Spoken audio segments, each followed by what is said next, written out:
Good evening and welcome to douglAR Politics. All you want to talk race, we go talk race today. The douglAR will talk race. The pure Indian loving mother and the pure African Tobagonian father who produced the douglAR here will talk race. All you want to talk race, share the live. It coming just now. Don't get that. Oh, Kamla is a racist? Really? We're gonna deal with that.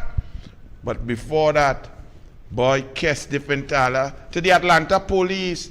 Why all you still living so shut down Kes when they just have concert in all kind of stadium with 120,000 people, rock concert, headbangers and so on? All you stopping with Kes? Archie, what is this madness in the USA, boy? They can't do that in Trinidad. They can't stop Kes because Jolene Mango Sweet run it. Hey, who would imagine this piece of shit? They didn't have police for Buffalo shooting. They didn't have police for Texas shooting. But they have police to shut down Kes in Atlanta. Just imagine that. Just imagine. Fire department say too many people inside. They put the lights on. The only thing they didn't do is play the anthem. Yeah.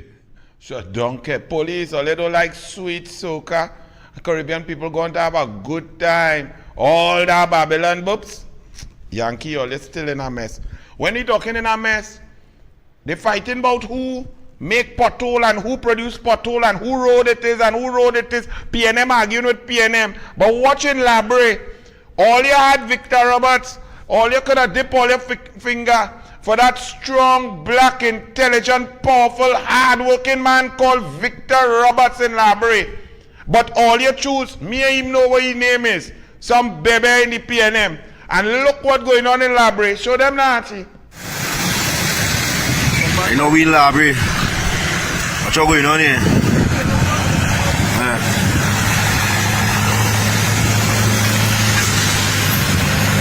Inspect your vehicle to be road worthy. Watch it. Watch your road. How we getting here in Trinidad and Tobago? Young lady going to work early morning. Watch she shall go through. In Trinidad and Tobago fair. But this side of the soul. Watch that. Madness. And who going and fix the lady car? You Raleigh? You Fitzgerald Hines? Now this next video shows you, in one short video, the total incompetence, lack of care, and inability to perform and do basic tasks of the PNM. Whether it is the Minister Man and Wassa, whether it is DCP PNM Jacobs Fitzgerald, Sleepy Sativa Hines, Keith Christopher Rowley, where whoever it is, all call him but all in one. This video shows why you must never vote PNM. Run it. Good morning. I just wanted to see what's going on in Upper Bunja, St. James. They stopped taking the wires. They stopped cutting the wires now. And they go into the pipes. So they're taking the brass off of all the wires. All the arm pipes, I mean. And they're cutting. See that? They're cutting it and going with it. So right now, water wasting like that. And it's not only here. Let's keep going. This is what we have to deal with now. From the wires being cut to the pipes being cut. And this happened wee hours in the morning. Look at the water. Morning, babe. Look at this. Vandalizing what's a property. This is wickedness. This is pure evil. You can see yourself doing this, man. You think that's it? Let's keep going.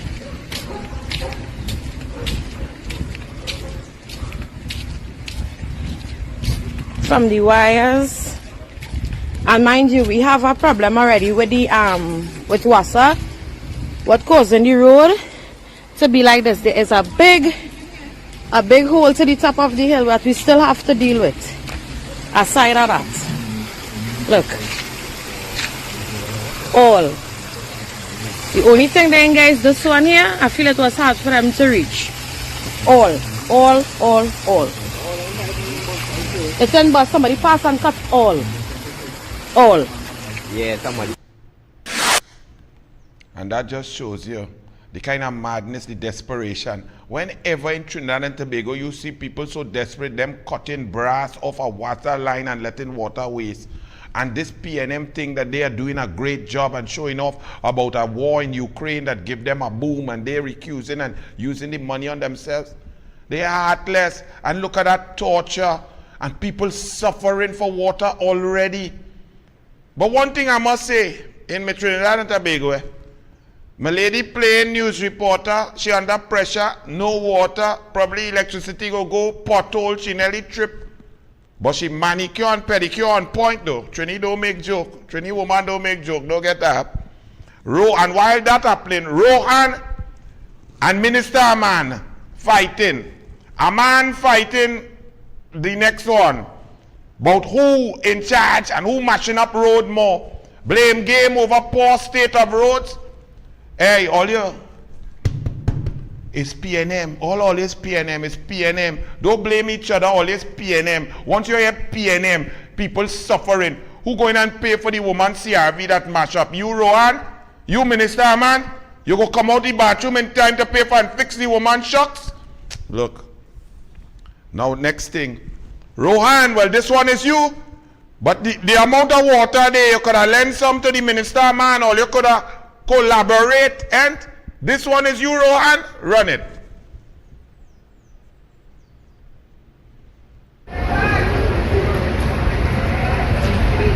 It's his tongue right now. Let me.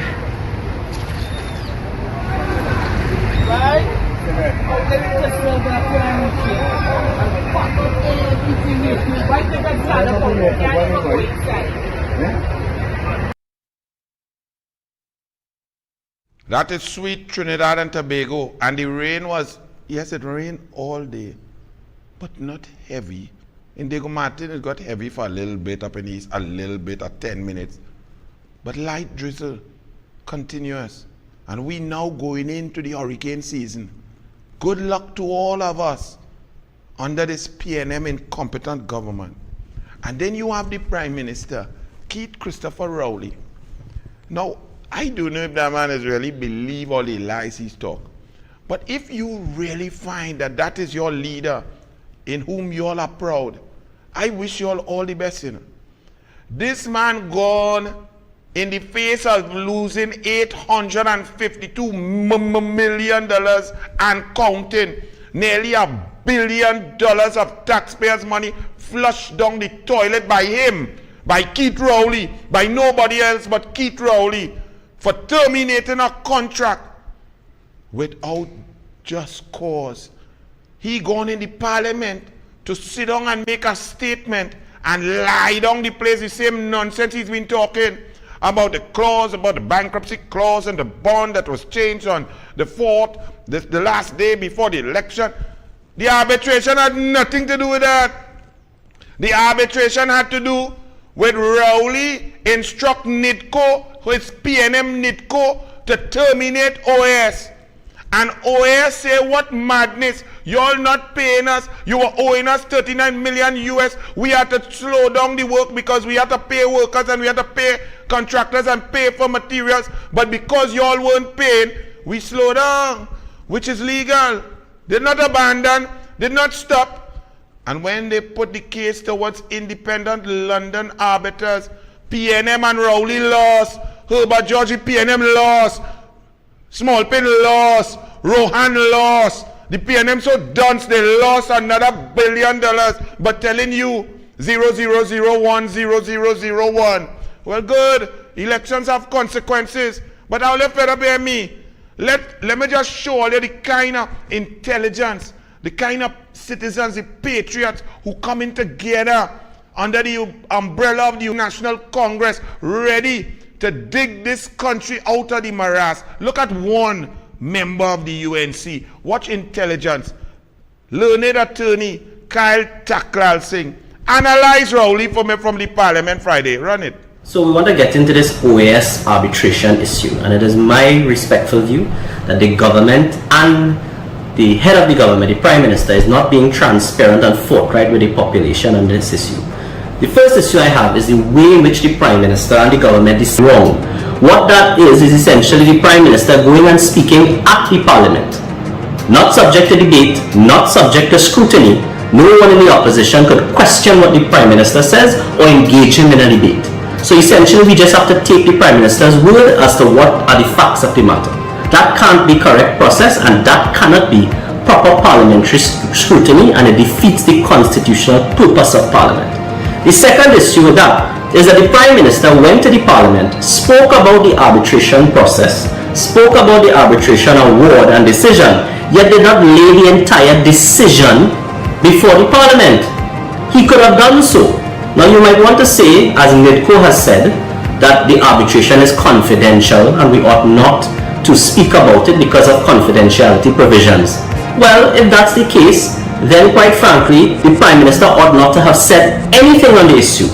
But what you cannot do, and what seems to be very dangerous, especially to a democratic society, is to come and give half of the picture and half of the judgment and ruling, not even half, an excerpt or two which was selected by you, probably to suit your own narrative, to the Parliament, and then try to spin or make your own pronouncements on what took place. That cannot be right.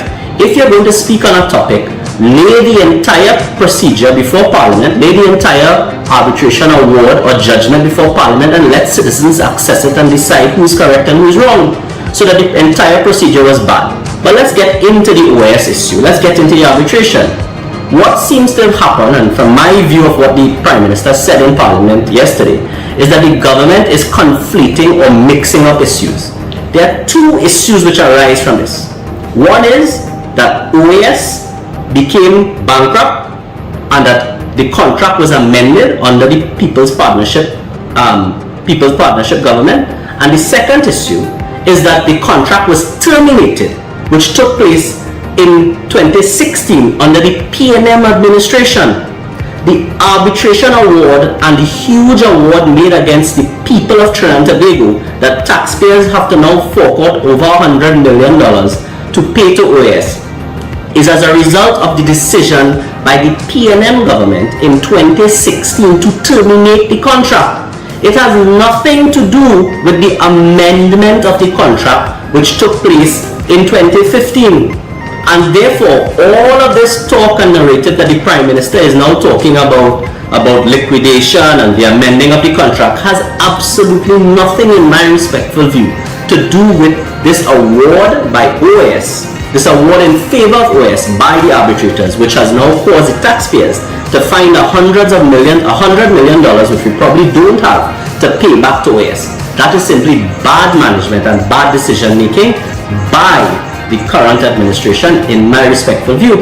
And the problem, of course, is, as I've said, we don't have the report, we don't have the judgment in hand. But what we do have is an express report where the authors say that they have had sight of it. And what the express report says, and I invite everybody to look at it, it's clear. Firstly, OAS and NIDCO got into a conflict. NIDCO decided, under the PNM administration's guidance, to terminate the contract, not because NIDCO was bankrupt, but because they were alleging that OAS had abandoned the contract. What does abandon mean? NIDCO was alleging that OAS didn't want to do the work anymore. OAS countered that allegation in the arbitration by saying, we want to do the work, it's just that you are not paying us the money to continue to do the work. That is the issue that went before the arbitrators, and the arbitrators decided essentially that NIDCO was wrong and they terminated the contract improperly. The arbitrators decided that NIDCO had no grounds to terminate the contract for abandonment, and that has to be wrong, and essentially that is the issue. And in my view, what is happening here is that the government and the Prime Minister seems to be spinning a narrative or saying something That is not what happened in the arbitration. Time will tell, and the only time we will know this is when the actual full judgment of the arbitrator reaches to the public domain. And that's your Prime Minister, Keith Christopher Raleigh, the pathological liar. And on top of that, we have more problems coming down our throats. There's a report out that the CARICOM and the World Food Program, the Caribbean is at a tipping point. Severe food insecurity up 72%. Severe food insecurity. And in Trinidad and Tobago, under the PNM and a Prime Minister who said, agriculture makes no sense. We don't have the land space, the land mass. And he just did not invest in it. He cut in it, cut all the funding, cut the programs, cut the loans, took money from the Agricultural Development Bank, come and lie to farmers about 500 million and only 14 million passed. And right now we are at the mercy of global supply chain because we do not feed ourselves. We have no local content. We have no food security. The Caribbean is at a tipping point for food security. Its dependence on food imports is fueling its food insecurity. And while economies across the region are reopening and trying to recover from the impact of COVID-19, food security is impacted by the dual blow of the shipping crisis and by the Russian-Ukraine war. And here in Trinidad and Tobago, we have a triple blow because we also have Keith Rowley and the PNM. That's what we have. Do you understand? The other countries have a double blow, but we have a triple blow because of the incompetence and just sheer inability to think, to plan, to create, to implement. This fellow here, that's what we have. So we are under more pressure than everybody else. Promoting recovery and food security will be paramount against the backdrop of the Ukraine crisis. And then we have this clown called Randall Mitchell. Randall Mitchell coming to boast and say, yes man, investors committing millions to new hotel projects. Really? Where the tourists coming from, Randall? Where they coming from? What have you done? What are you doing? Where they coming from? And especially in Trinidad, with a crime rate the 6th worst in the world, and the commissioner of police who was appointed by you and your PNM by breaching the constitution, by your prime minister misbehaving in public office and selecting someone who did not deserve the job. And crime has gone skyrocketing. And all your PNM can say, oh, there's a surge. Oh my goodness, it's going out of hand. We are a violent society. So in the whole world of countries where people have choices where to spend their money, do you really think, Randall Mitchell, that people are going to say, hey, it have many ways to dead in Trinidad and Tobago, man. You can go by a bar and man will shoot you. You can get it with stray bullet. They have new gangs coming in your house, in your hotel and beating you and raping you. Look, it's incompetent. They're 6th in the world in crime. And what? Man billing hotel room? For what?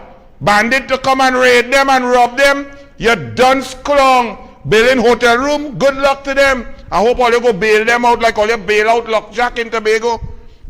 10% cut coming for UE. Let me read that again. You know. A 10% cut is coming for UE again. UE, bastion of intelligence, intellectual capital, young people, development, future generations, leadership, creativity, diversification. The PNM says, UE, we have no money for you. We have money for Al-Rawi outfitting the building and the rent. We have no money for you. We have money to build the mosquito crack and let it crack more. We have no money for you. We want to give a contractor, after a big time contractor says that the UDCOT and the PNM thwarted their performance to create a central block in Port of Spain, then we'll give our next local contractor. They have money for their friend and family. They have money for Rowley to give his golfing partner SRI to do Diego Martin Stadium, and now they come in with a second phase. Where's the tender? How much it started off with? Who paid the 36 million for the foundation when I came in as Minister of Sport and the engineers told me they only had 6.7 million of work done? Did Noel Garcia pay SRI Rowley's golfing body the 36 million? 10% cut for UE. The government has agreed to cut the funding of the University of the West Indies. So they cut UTT, they cut COSTAT, they cut GATE, and they come in to cut GATE again. Imbert says GATE spend also under discussion. Kamla Pasad says 2014, 726 million to GATE. Not to Kamla, not to Indian, but to 59,000 students of all races, religions across Trinidad and Tobago to help them to educate themselves in tech voc also across the board. Up to last year, Raleigh cut that from 726 million to 320 and call me but say he coming to cut it again, Jed. They come in and cut it again. Jed, look, Archie run it, boy. My children crying. Imagine that. Because people of Trinidad, right, decide to play Russian roulette and play games with the children's future. Time will tell and God will sleep. All I want to know is how I get to go school because Kamla go close down all the youth program and then for all youth and them you have nothing to get. It's sad, isn't it? It's sad when PNM lies to you and you believe it. When you believe the Balisé Jews and they lie to you straight in your face and you buy the lies hook, line and sinker. Kamla opened the gate. Kamla increased the gate. Kamla built 106 schools. Kamla increased school feeding. Kamla increased textbooks. Kamla giving laptops and was going to give tablet. Kamla fund UTT, MIC centers, NESC centers. Kamla is the #1 prime minister in the history for investment in education and young people. Jed. Rowley coming and cut gate again. Jed. Hey, Nitco, Hilbert George here talking about the OAS arbitration, but it's in temporary traffic disruption along Ken Valley Road to West Park Savannah and turning lane to Victoria Garden. They have a Ken Valley Road. Oh, well, Ken Valley was best friends with Rowley. Them was best bosom buddies. They was thick as thieves. Them was brethren. Ken Valley and Rowley were inseparable. They were blood brothers. They were so close. They finished each other's sentences. They were similar in character. They like soldiers. You understand? Think about your best buddy now, your soldier. You know everything about him inside out. What in the dark, what in the light, you know everything.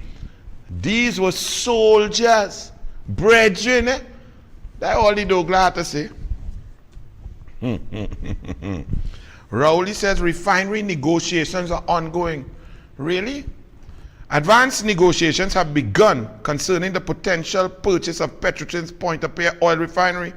One of the bidders was selected and has entered into exclusive negotiations with TPHL and the government of Trinidad and Tobago with the aim of negotiating definitive agreements and securing committed financing within a specified period of time.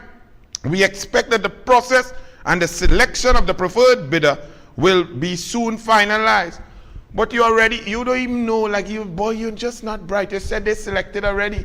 What they're doing is negotiating now. So the preferred bidder has been selected, you say, and then you contradict yourself within 37 seconds. In keeping with our commitment, actually I can't read this without choking, you know. This is Keith Christopher Rowley here. In keeping with our commitment to transparency and accountability, the relevant details of the outcome of the evaluation of the bids will be disclosed on the completion of the exercise. But wait, man, what are the members of the consortium? Look where the registered address. The next one is a suite in Houston. The Business Bureau of Houston say, contendo do no work day. It are 2 electricians. Where the assets? How did they qualify to bid? These are the things we want to know, Rowley. Because to bid for a project where you require upwards of $11-12 billion cash first to start off, You had to have some sort of financials, some sort of track record to even pick up a package. How much you charge per package to bid on a refinery because you only want serious bidders? What is the track record of this company? How many refineries they're operating? How long have they been in business? Over decades are they floated their stocks on the international stock exchanges? Where's this company? Look, Raleigh, yeah, I just like Bridgman's. And Raleigh, Bridgman's went through the normal cabinet process. Yes. Stuart, no. What happened was, me and Stuarty boy here, he always in McKay-Pax, yes. That's why McKay-Pax nice and clean and his tongue really brown. But yes, we were in Tobago and the Charter Party agreement came and I gave prime ministerial approval. And the crooked money is still running. $221 million and counting. 22,500 US per day for old scrap iron, old battery buying. Raleigh, mega projects. Wait. I nearly missed out this. Imagine Archie, I had to turn to a letter to the editor. But you know when Anil underline all of that and think it's something very important, Archie. Archie, this letter to the editor was only printed in one newspaper. The Newsday on page 13, section A, Friday, June 3rd.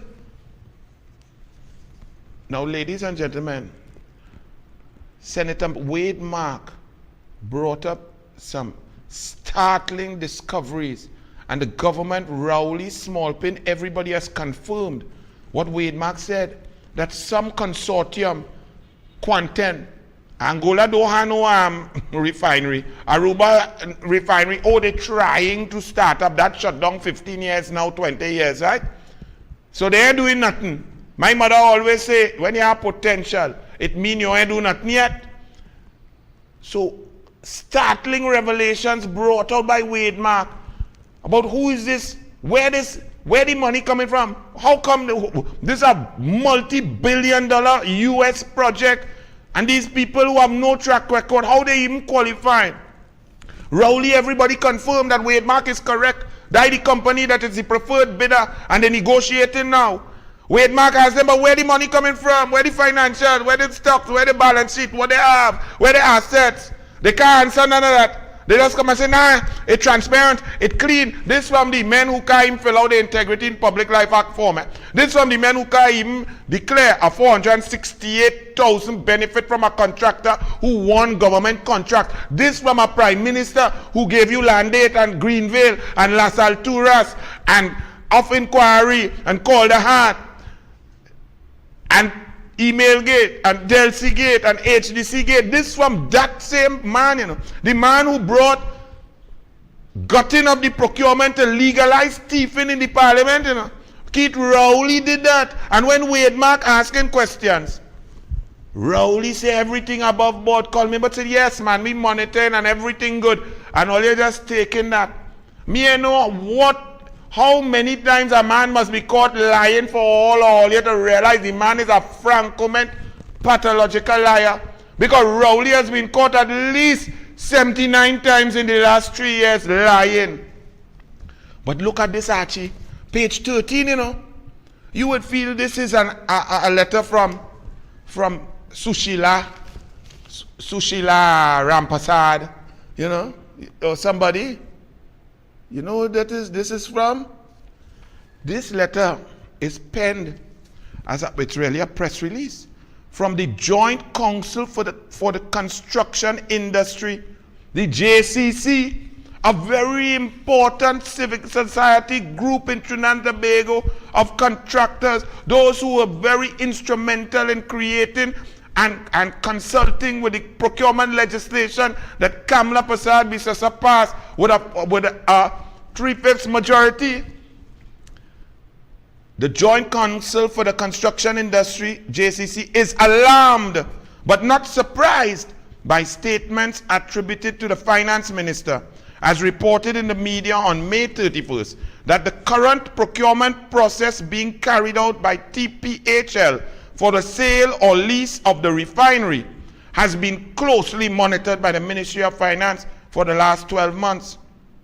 What is even more appalling, this is the JCC, you know. This is the Joint Council for Construction Industry. This is a front page story, you know. They bury this in a letter to the editor, you know. This is your country, this is your media, and then you wonder how come we in this mess? What is even more appalling, says the JCC, is that Mr. Imbert went on to claim the ministry is satisfied that the process has been robust and rigorous and completely above board and consistent with best practice. The minister is fully aware that best procurement practice requires independent, transparent oversight as envisaged in the Public Procurement and Disposal of Public Property Act. We cannot continue to tolerate himself checking himself, as the Minister of Finance proudly announced. This is a scathing attack on the corrupt PNM, on the corrupt Raleigh administration, and it's hidden by the corrupt media and a letter to the editor. And you all find this funny? The JCC continued. We cannot continue to tolerate himself checking himself, as the Minister of Finance proudly announced. The government's abysmal failure to complete this critical change in the way we do business with public money and public property, no doubt whatsoever, needs to be squarely laid at the feet of the Prime Minister. The failure to enact the procurement legislation, 7 years, and they even water it down and they still ain't proclaiming it. They say that, laid that at the feet of Keith Christopher Rowley. You see why the news, they hide it, Archie? But the douglAR find it. Yes, the douglAR have 4 eyes now, they see better. Dr. Rowley seems content to placate the masses with talk of transparency. Let's read what Rowley said. In keeping with our commitment to transparency and accountability, the relevant details of the outcome of the evaluation of bids will be disclosed on completion of the exercise. JCC says this is what Rowley continues to do. Does nothing, thwarts corporate governance, destroys procurement, breaks every tender rule, puts himself to himself, puts his own personal lawyer in charge of this, puts his small plane by his side, all the money in the hands of Noel Garcia, Newman George, and a few of them. Nothing in the history of Trinidad and Tobago could create such opportunity for corruption as Keith Christopher Rowley's government. Dr. Rowley seems content, says the JCC, to placate the masses with talk of transparency and accountability since 2015, when his government came into power. His legacy in this regard will be one of a failure to use his executive power to act in the best interest of the people. And the media hides this. At least the news, they printed it. I didn't see it in the Express. I didn't see it in the Guardian. And shouldn't that be a front page story? Especially when billions of your dollars are just being wasted and thwarted, and the same government that is wasting your money, throwing it down the toilet in NGC 233, the Mosquito Crack 200, the Valencia Project 240, throwing it away 250 in NGC, throwing away 852 by terminating a contract with a company and losing, continuing to waste your money. They tell you nothing for you. They can't pay you. You get nothing, 000. But Rowley comes now. Mega projects to boost gas output by 2028. Let's listen to this Keith Christopher Rowley. This man really brass face. This man crashed an energy sector, which if you leave alone, it will function flawlessly because we've been doing it since 1908.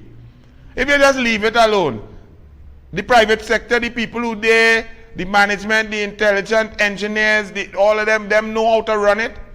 The energy sector would have run good.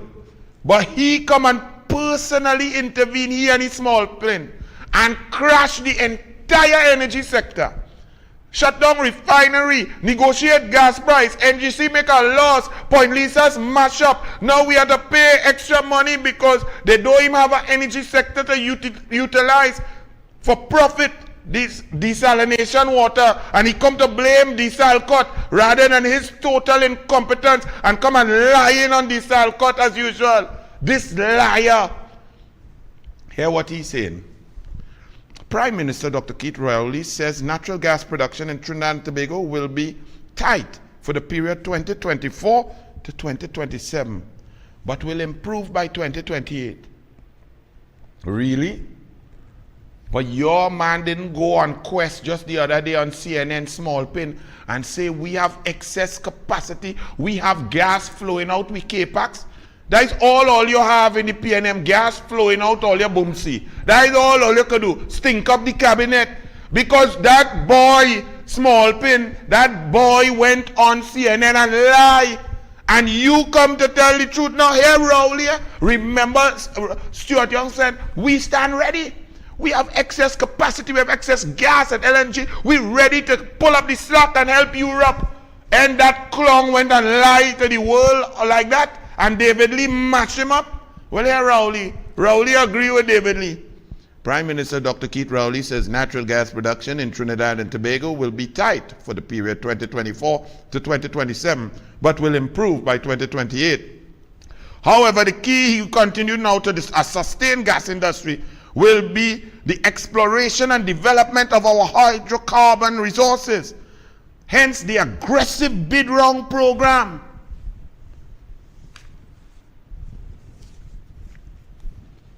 Aggressive bid round program. Only 4 of 17 blocks get bids. Leave all of them right there. Archie, you're brilliant, you know. Now let's hear what this one, this confused lying one here, this Quest, who's ready to help the world with LNG, right? Let's hear what he says. Because Rowley said, we're going for aggressive bid rounds to really help us get some gas by 2028. Because 2024 to 27, we be tight. He say we lose.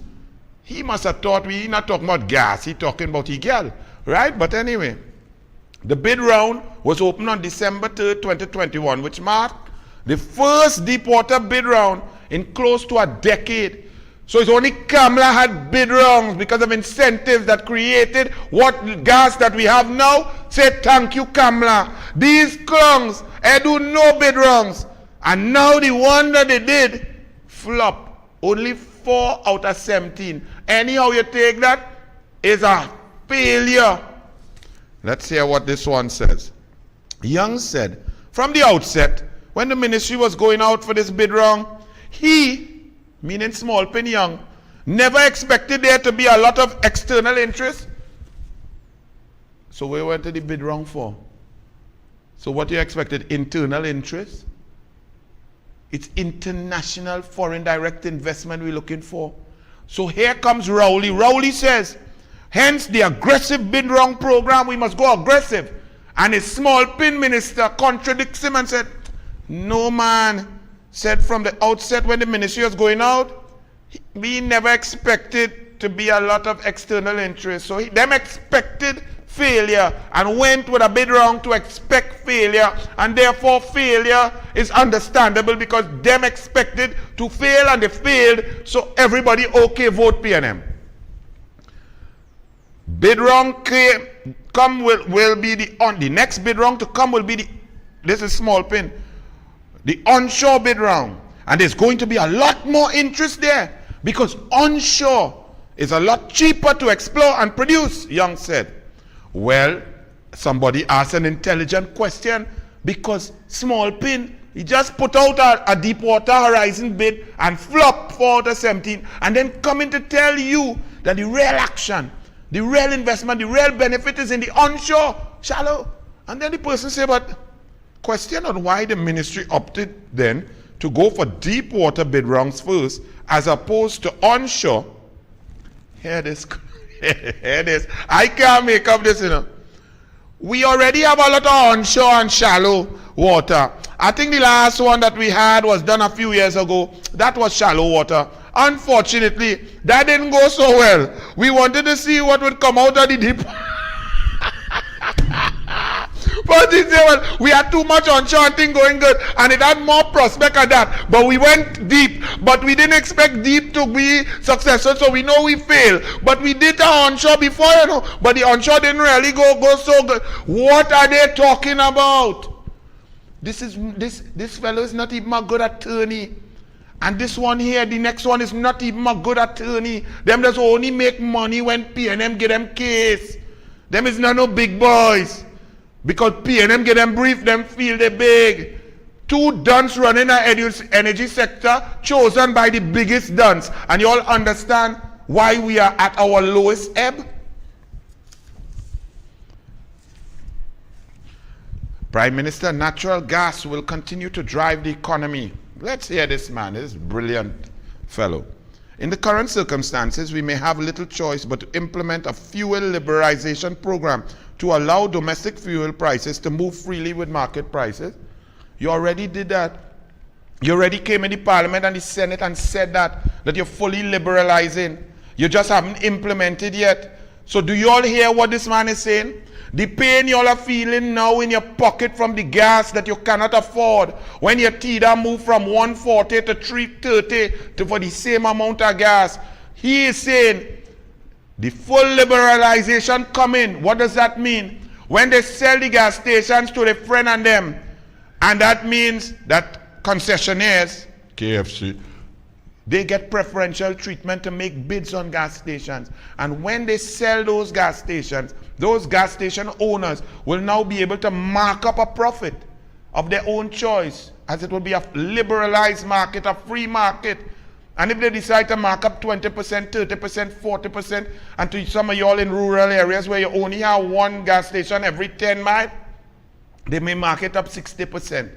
So some of all you better get a nice pair of running shoes, Asics, New Balance, Adidas, or Nike, and start to walk, because this clown coming to suffer all you some more.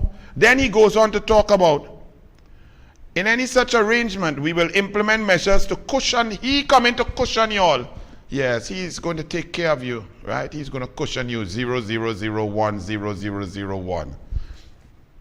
Estimating a $2 billion cost for the TNT transition, he warned that a shift to green energy was not as simple as flipping a switch.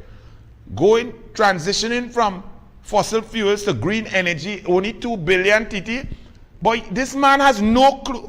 The energy crisis has highlighted the current limitations of green energy, and he contradicting himself now. So first of all, he said, well, boy, we had to go green. We had to transition to green. We going green, you see, because he's seeing pink. So he had to pretend like he understands things. That's why nobody took him on when he went up to Scotland to talk about the environment, because people read and understand and know who you are, especially in environmental places and people who are passionate about planet Earth. They understand who's clung. So then he come now and say, well, we're going green, but then, nah, boy, that ain't go really work, so we had to go with gas. Moving, this one. Trinidad and Tobago Police Service has a response plan for school shootings. I can't even say no more.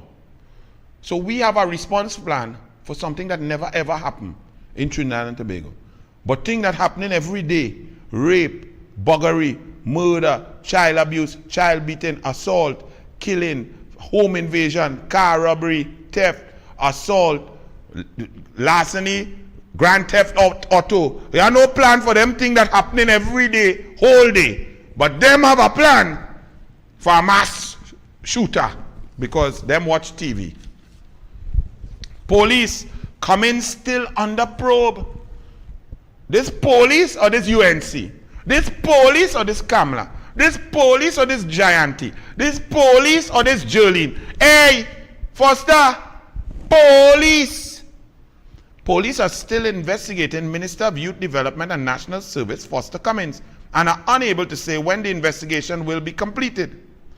Derek Walker, ACIB, said investigations such as the one involving Cummings can take from a day to 10 years based on what is uncovered throughout the investigation.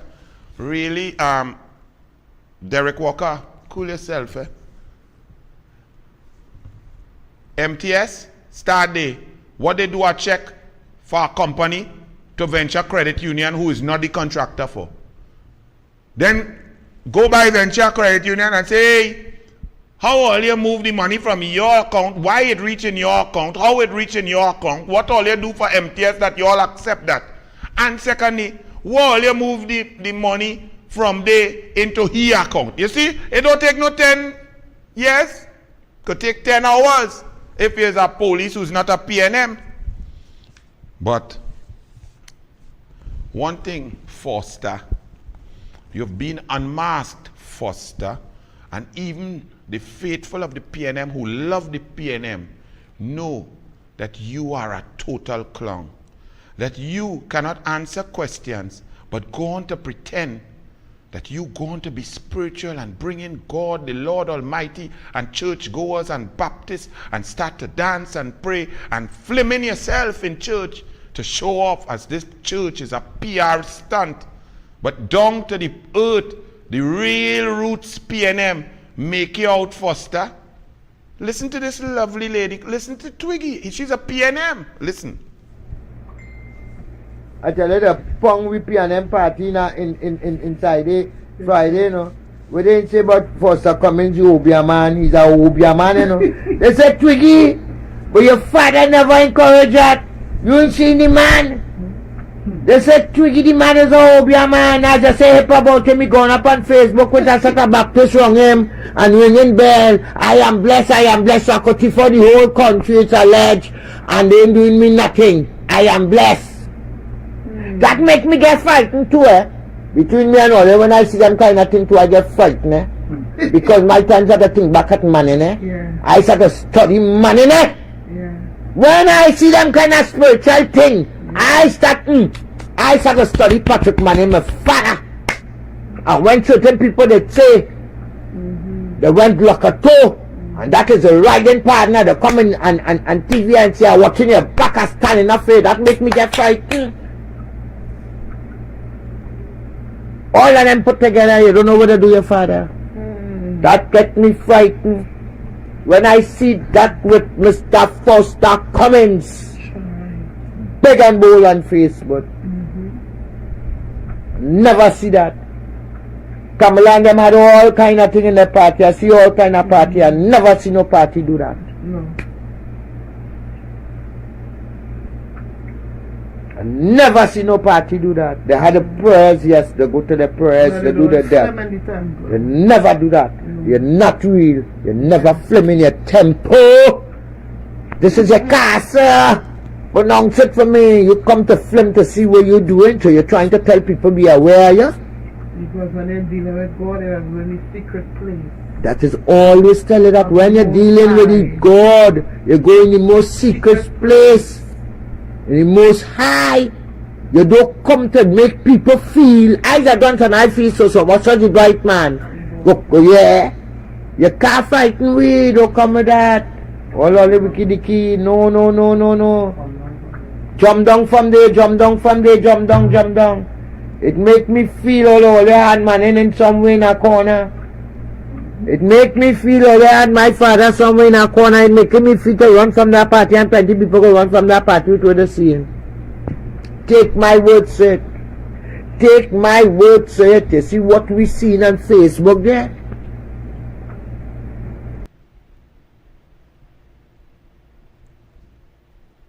And if all you ain't sure what Twiggy was talking about, what she talking about Lekoto, and what they do to she father Manning, what they do to Patrick Manning, and who it was. Well, listen to Raleigh. This is what she talking about. Run it, Archie. I want to tell her something. I'm from Mason Hall in Tobago. Mason Hall very close to Lekoto. The last time I was put out of anywhere for anything, the person who put me out regretted it.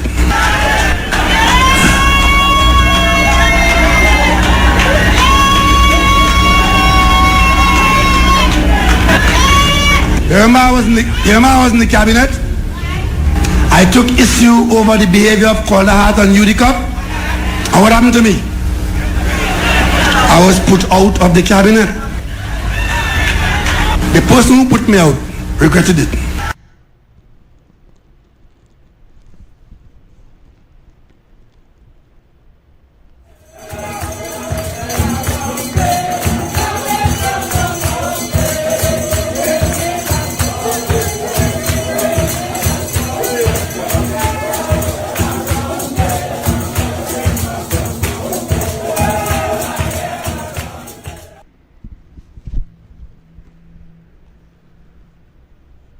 And then you wonder why we are in the darkest of times.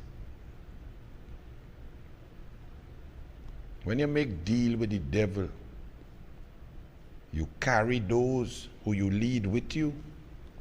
And unfortunately, some of you voted for that evil man to be the Prime Minister of the Republic of Trinidad and Tobago, and now you're wondering and scratching your head why evil pervades every nook and cranny of the society.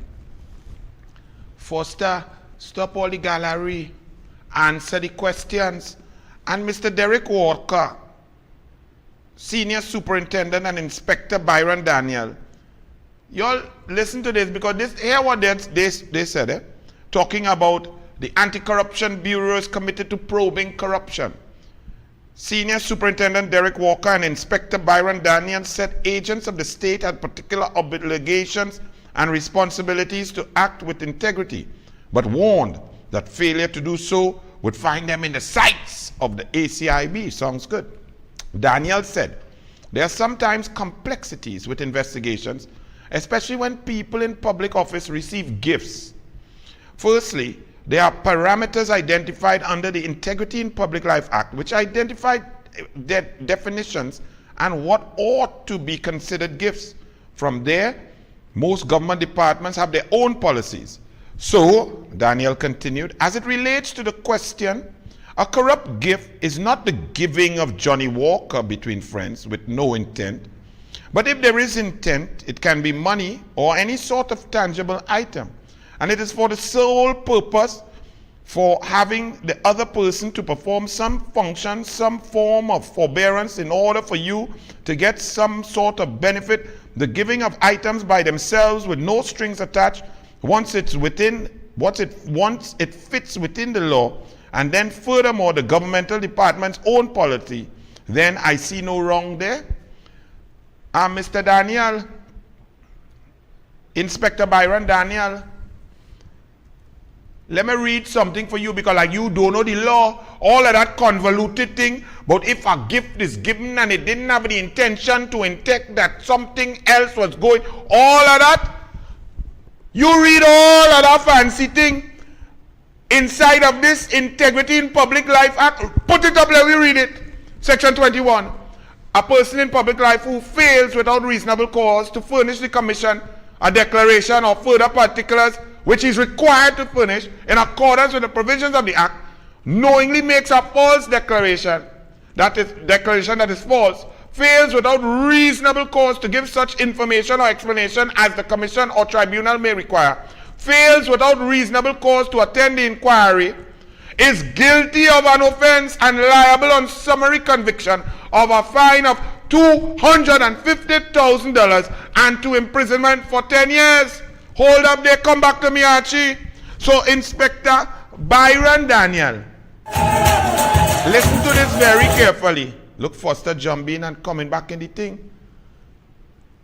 If a Prime Minister receives a discount, a personal benefit of $468,000 and does not declare it, fails to declare it, fails to explain it, he is guilty of an offense and subject to a fine of $250,000 and the jail. What you talking about? You're trying to twist and shimmy? Let me go in another one. Read the next one. A person to whom this part applies shall ensure that he performs his function and administers the public resources for which he is responsible in an effective and efficient manner. Be fair and impartial. Afford no undue preferential treatment to any group or individual. arrange his private interests, whether pecuniary or otherwise, in such a manner as to maintain public confidence and trust in his integrity. A person to whom this applies, step 2A, uses office for improper advancement of his own or his family's personal. Oh Lord, I don't know whether it's land, whether it's venture, whether it's bank account, whether it is business, whether it's MTS. I don't know all what fit inside it. Right? Let me go again, Daniel. Put the next one, 27.1. A person to whom this part applies shall not accept a fee, gift, or personal benefit except compensation authorized by law. So if a man goes to negotiate the purchase of a house for himself first and one for his daughter and receives a personal benefit totaling $968,000, he has received a personal benefit which is not in his pay package. You need me to make it any clearer than that, Inspector Daniel? Because that is what Raleigh did. And tell we, the country, he is a good negotiator. Really? Put it back up, Archie. I ain't done that. That same one. Go ahead. We coming back. Let me go and read it. And he did not. Subsection 1 does not apply to a gift or personal benefit that is received as an incident of the protocol. So you see, Delcy bring our box for Raleigh when she come to discuss COVID, but in a sanctioned plane with paid visa officials. Well, that box, where, however, a gift or a personal benefit referred to in subsection 2 exceeds $2,000, actually leave it in. Does $468,000 exceed $2,000 in value? I think they even may have raised it to $5,000. So let me say $5,000 in value. That is $468,000 more than $5,000. Is $968,000 more than $5,000? I think yes. So, where the total value received directly or indirectly from one source, was it one source when Raleigh negotiated Inez Gate? Did he buy it from one person and one company and one contractor? Leave it up, Archie, don't study me. Yes, he did. Right? And from one source in any 12-month period, if that exceeds $2,000, a person in public life shall, not may, shall file with his declaration a statement indicating the nature of the fee, gift, or benefit, its source, and the circumstances. When Raleigh was gallerying and waving, did he wave that? Did Raleigh declare that? Did he give the explanation? Because if he did not, and he did not, when he waved his thing, he tell all you, that is what I do, I is a negotiator. But the law right there in simple English says, failure to do that, you are subject to, on conviction of a $250,000 fine and X amount of months in jail. So, Mr. Daniel, it's not so convoluted. The thing kind of simple.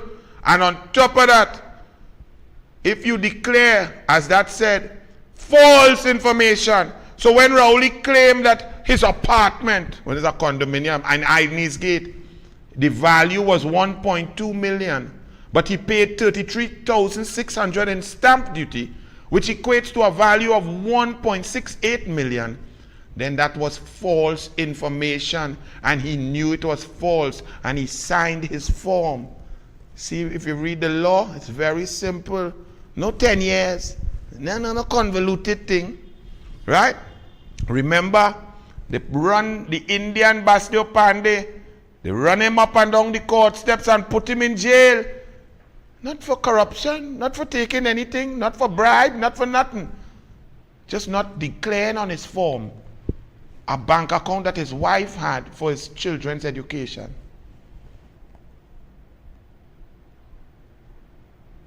One law for one and another law for another one? Really? Total dysfunction at the Integrity Commission. Why is this? And you see, when you talk about and they come into the parliament and they want to make laws that put the Minister of Finance and put the government in control, and then you see the Integrity Commission is in shatters and tatters, and there are people there who are not taking instructions to thwart investigations. So the Integrity Commission has been compromised. Look at the article here. I ain't going through it because I have all you want to talk race. We going and talk race. So let me move quick, right? Broken by crime, says the Daily Express. It is now abundantly clear that neither the government nor the police service has any solution to the problem of rising crime. You know, realize that. Realize that, Express. So what do we do now when we're stuck with the Prime Minister, his Minister of National Security, the PNM, and the PNM chosen acting Commissioner of Police? What do we do? Just prepare to die, Express? Thanks. Well done, Express. What about douglAR Day? A letter to the editor by Lloyd Ragu. He says, what about that ever-growing minority, the people of mixed descent, or douglAR, as we are called? Being of mixed descent, while I may cordially join my Indian or African brothers in the ethnic celebrations, if the truth be told, I don't feel wholly part of any of these observances. Well, Mr. Ragu, I have to invite you to line with me. Because, boy, if I go Diwali or Eid, I feel like 100% part of it. If I go to Emancipation Day celebration or Indian Arrival Day celebration, or Christmas or Easter, I feel 100% part of it. So we don't need a holiday. douglARs don't need a holiday. What we need is people to stop the disgusting race distraction, the nonsensical race talk, and get down to policy, people, character, passion, heart and soul, and then vote. So, as we say that, but the douglAR get bigger, boy, Archie. You see, when you perform well, even those who are opposed to you must admit that you did a good job. Archie, I was listening to the Honorable Twiggy. Here it is, run it. Don't act like Anel Roberts, I like you too bad. Yeah. I love Anel Roberts. So you're trying to intimidate him. So you're trying to intimidate you like Anel Roberts. So you try to intimidate the police man. He tried to intimidate him, you know. I got big Obia man. Oh God, hey, Anel Roberts sometimes it make me feel like I hit him a lash, you know. But I say, oh God, I was my boy long time in Minister of Sports. And I go there getting everything. I got, hey, it have things I do not a bag wagon. And plenty people doesn't understand that. I'm not a bag wagon. You see that Minister of Sports? He get children in the sport ministry of sports. We was paying $15,000 a month for me. Educated children come down and work in that ministry. I telling them, Anel Roberts. Anel Roberts, make sure and let me know by the launch street. Even if every ground wasn't good, he give me ball, he give me trophy, give me everything go on. Let them try and play every day. I talking that on the big air. So I can't join the people that cost you. When you was just sitting down, you look out for me. I cannot cost you. You and them have all the bacchanal, all they deal with that. I not coming to say Anel Roberts this and I see Barcelona sheet and they had the thing with the sports thing and them trying and them do the work and they get the money. Why come to complain? It's a children not going to school, they doing the thing. Why come to complain? Let them go and bang wagon and jump. I am not. When he was sitting down there as the Minister of Sports. But the car ban wagon.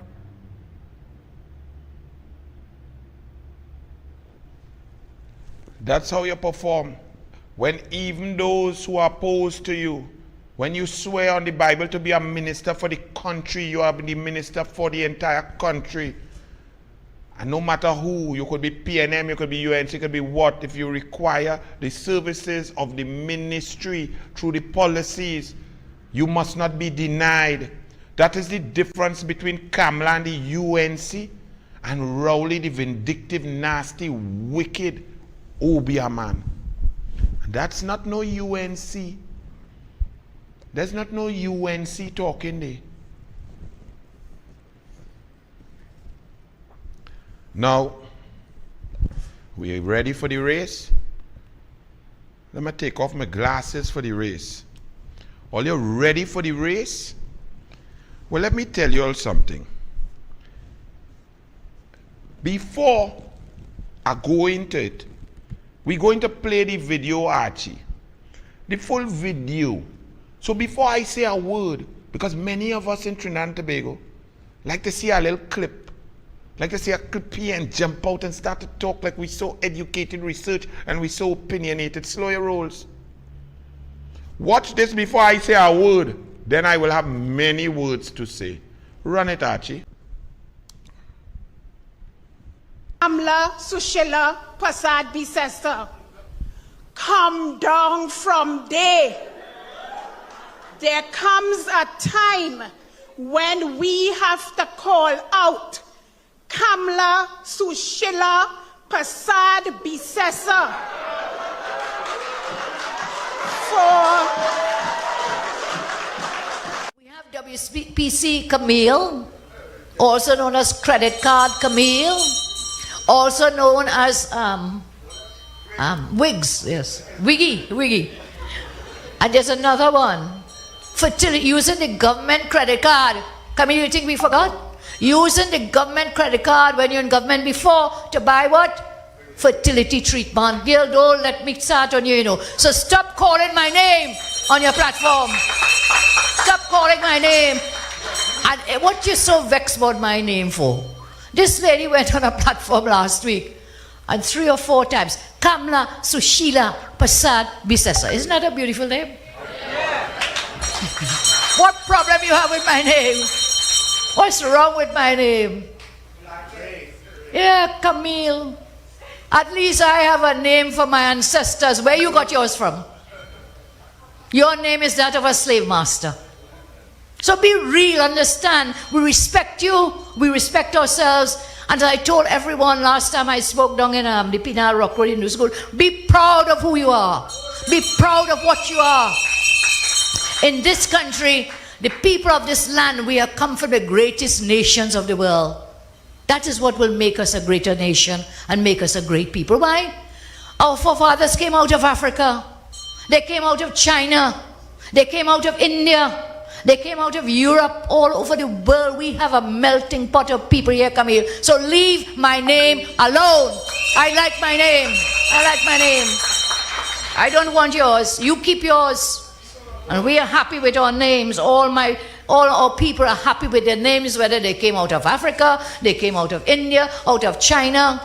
Leon Po is here tonight, I think. David Lee's here too.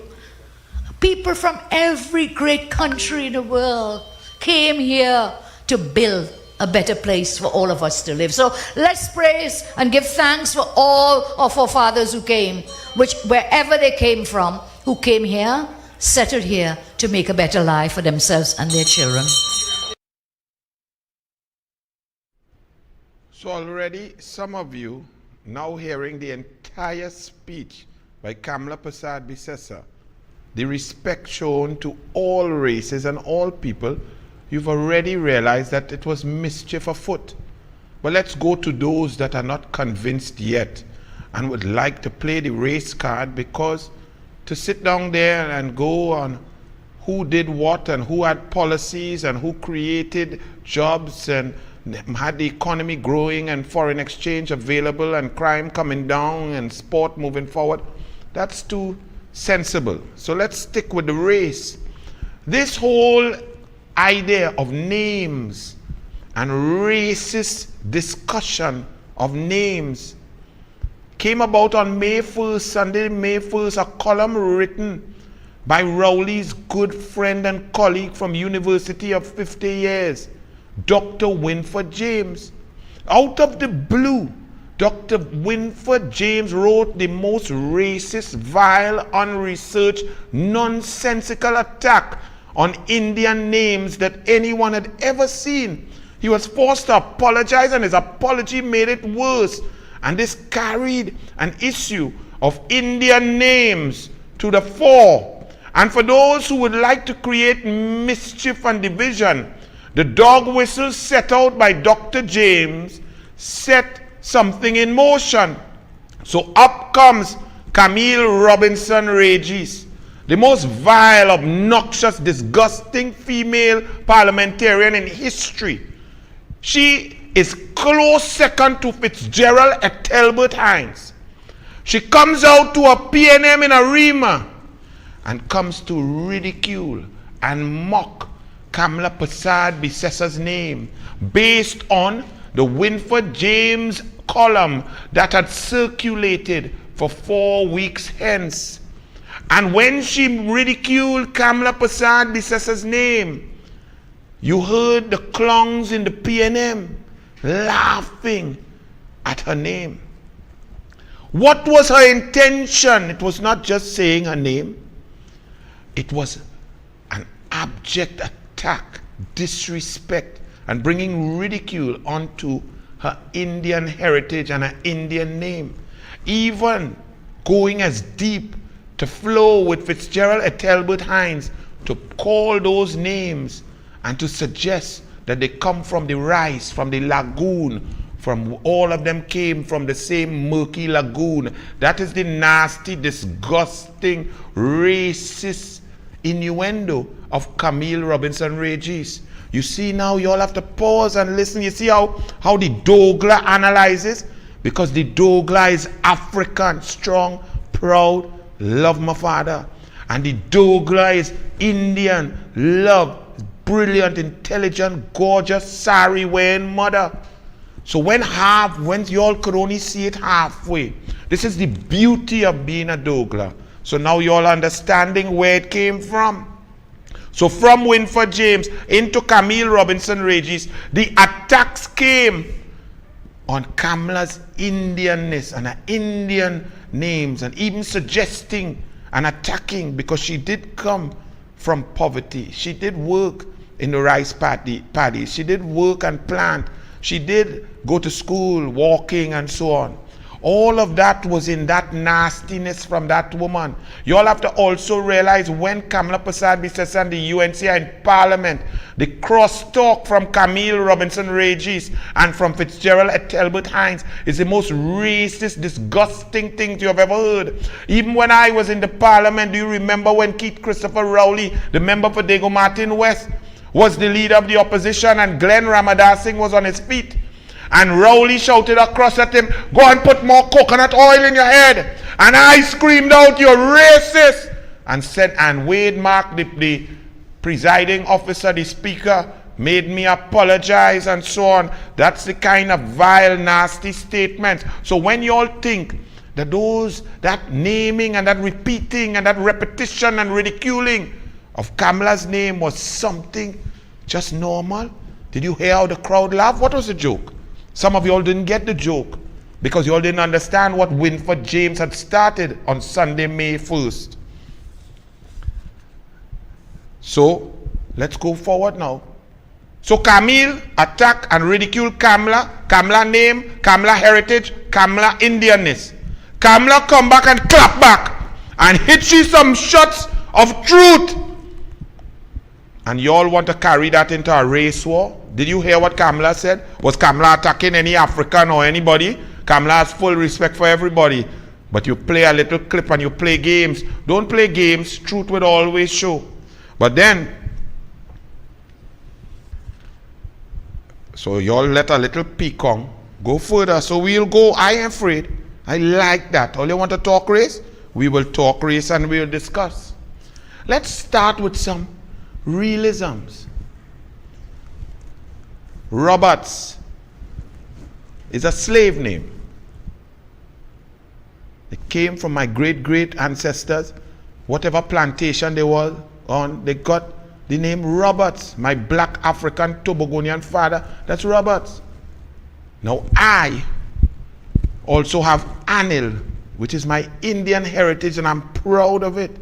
So in my personal belief, even though I am a believer in upliftment, especially of African people, getting resources to African people because of 430 years of pure abject desecration, damage, and tragic murder and abuse of a race of people. I stand with my slave name. I make myself proud to be a Roberts, because I was taught that what you do with your life is who you are, not who you were born. So I get my identity from my red, white, and black and my Trinbagonianism. So I respect those black African brothers who take their heritage and get the correct names and so on. I love and I respect that.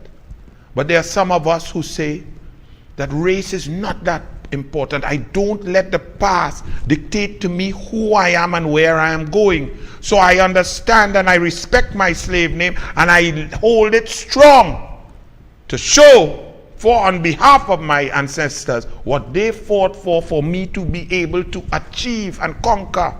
That's my view and everybody's entitled to it. But the fact of the matter is, our names, Roberts, Robinson, Richards, those are not African names. Those are plantation owner, slave master names. And who does not know that has not read a book. Cassius Clay. Y'all know who is Cassius Clay? Cassius Clay. They called his name 3 times to go into war in Vietnam.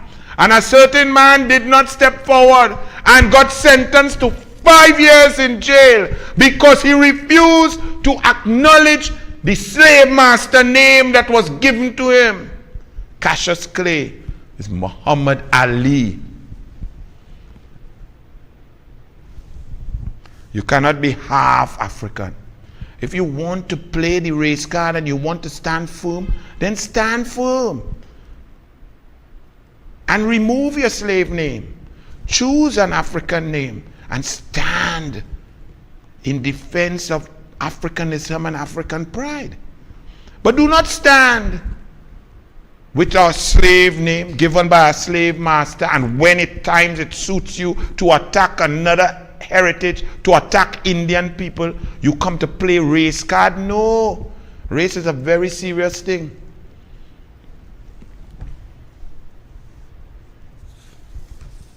And just to continue to educate y'all, one of the greatest black leaders in the history of the world, and I could go on, but I just chose a few to make the point to you. Malcolm X. What is the X? Why the X? He was Detroit Red, all kind of thing, all kind of name. But when he came to the light and was educated about where he came from and his ancestors and how proud he was, and the kings and the artistry and the genius and the contractor and the architecture and the brilliance of African people from the continent, he refused to go by the slave name given to his ancestors by the slave plantation owner and slave master. Listen carefully to Malcolm X.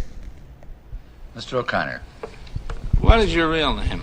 Malcolm X. Is that your legal name? As far as I'm concerned, it's my legal name. Have you been to court to establish that I didn't have to go to court to be called Murphy or Jones or Smith. Excuse me for answering you this way. That's if all right. a Chinese person were to say his name was Patrick Murphy, you would look at him like he's insane, because Murphy is an Irish name, a European name, or the name that has a Caucasian or white background. And a yellow person, Chinese is a yellow man, and he has nothing to do or no connection whatsoever with the name Murphy. And if it doesn't look proper for a person who is yellow or Chinese to be walking around named Murphy or Jones or Johnson or Bunch or Powell, I think it would be just as improper for a black person or the so-called Negro in this country, as we're taught by the Honorable Elijah Muhammad, to walk around with these names. And therefore he teaches us that during slavery, the same slave master who owned us put his last name on us to denote that we were his property. So that when you see a Negro today who's named Johnson, if you go back in his history, you'll find that he was once, his grandfather or one of his forefathers was owned by a white man who was named Johnson. If his name is Bunch, his grandfather was owned by a white man that was named Bunch. Would you mind telling me what your father's last name was? My father didn't know his last name. My father got his last name from his grandfather, and his grandfather got it from his grandfather, who got it from the slave master. The real name of our people were destroyed during slavery. And if you think that that's older generation, I give you one of the greatest poets, brilliant, insightful, spiritual, creative, amazing, intelligent, black African human beings. Take a listen to Tupac. Now, we're speaking with Brother Tupac Shakur, who was the national chairman of the New African Panthers. My name is Bomani Bakari. The program is indeed Round Midnight. Now, we all have African names, and so many brothers and sisters have yet to progress to that level. They may not understand that where they got their slave name from in the first place. Again, how important is it to embrace an African name? I'm a late arrival, I must confess. Perhaps your parents gave you an African name at birth. Is that not correct? Mm-hmm. Indeed. Now, how important, how difficult was that for you, being raised in the African American community with an African name when a lot of your friends walk around with Barrys and Joes and Susans and everything? I believe that the New African Panthers are about serious freedom, really reaching out and embracing serious freedom. And if you truly want serious freedom and serious liberation, and you want to have self-determination, how can you do that with the name that somebody else gave you? You know what I'm saying? The name from a person who didn't even respect you. You know, so when my mother gave me Tupac, I felt as though she literally liberated me at birth, cut the ties off me at birth, and set me free. You know, set me on the path to righteousness. And with Tupac, growing up with that name, you know, when I was a kid, I did stupid stuff. You know, what's your name, Joe? I didn't want that bright star within me. You know, but now I embrace it, because it gives you character. You know, every time I say, what is your name? Tupac. I have to say, what does it mean? You know what I'm saying? Why is that name? And it's good. It gives me a chance to express myself and express what I'm about and what I'm going to do. With a name like Joe, who cares what it means? You know what I'm saying? It means nothing. Joe Schmo. You know what I'm saying? So what it does actually is liberate you and lets everybody know that you're breaking those chains that this whole society has put on you when you came here. They gave you they gave you religion, your wrong name, you know, switched everything around and put you in a society. So basically, I think that, I'm not trying to put anybody down, and if your name is Joe, I'm sorry. But or if it was Joe. Yeah, if it was Joe. But on the strength, it should shock you, it should make you feel depressed, and it should make you feel bad inside walking around with some other person's name. You need to drop that and liberate yourself and really pick your name. And let's go on to another point. Racism manifests itself when a race, a political group, a group of people holds power, political power, judicial power, economic power, and parliamentary power over another group. Police then held the power over 23 million African black people. And they utilized racist policies to hold back, to oppress a minority, another race. So when you have political power, when you can thwart another race, then you can be deemed racist, because it is the manifestation of power which does not equalize, does not create equity and equality. That is pure racism. Here in Trinidad and Tobago, the PNM says they are the black party, the African party. Well, follow me now. The PNM has ruled since 1956. Out of 64 years, the PNM has had political power, power to appoint, power, judicial power, institutional power, power of the treasury for 49 of 64 years. So the PNM, if you say the PNM is black and African, the PNM has had all of the power and therefore cannot be crying racism, oppression, and comparing to black people in the USA, South Africa, or other countries. See how the whole thing changed when you understand race? Well, let's talk now. So Kamla Bissessar is accused of being racist. But you all heard our whole statement now for you all to realize it's stupidity. But name one policy that when Kamla Bissessar, the Indian Prime Minister, was in power, name one policy that she implemented to thwart or oppress black people.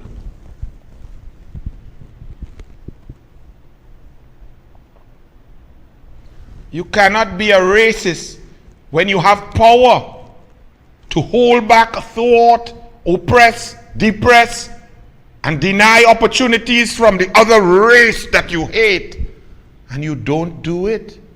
You uplift all, you create policies, cabinet notes, jobs for all, computers for all, sport for all, culture for all, education for all, grants for all, roads for all, facilities for all.